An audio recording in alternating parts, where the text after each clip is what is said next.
Hi everyone, it's Fitz from Las Vegas. That's right. I've left. I'm not there anymore. Recorded this in advance so I didn't have to do one Thursday night after a long travel day. So let's get into the changing narrative around K-State's quarterback situation and how some people are kind of reinventing history for their own good, their own ego.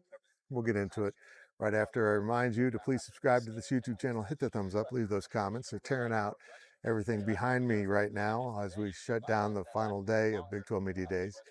And Avery Johnson was here. We've talked about it yesterday. We've talked about it quite a bit.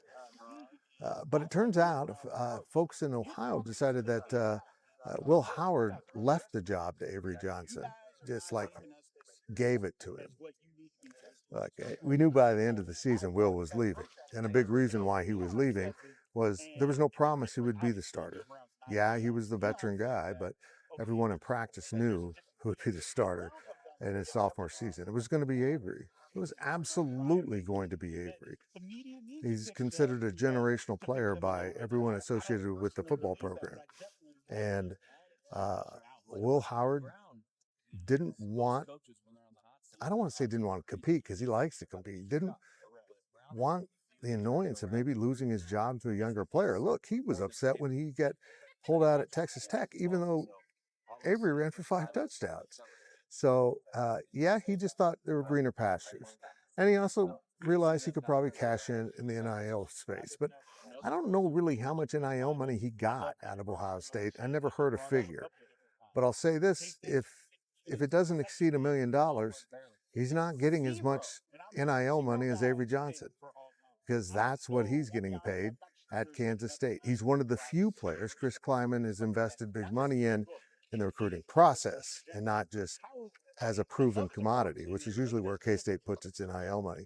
Why? Again, everyone who sees Avery understands how good Avery Johnson is. And that's not a slight at Will Howard, who's a very good quarterback, and I think fits Ohio State's system pretty well. And with those weapons, he's going to have a big season. But Avery Johnson's a highlight reel.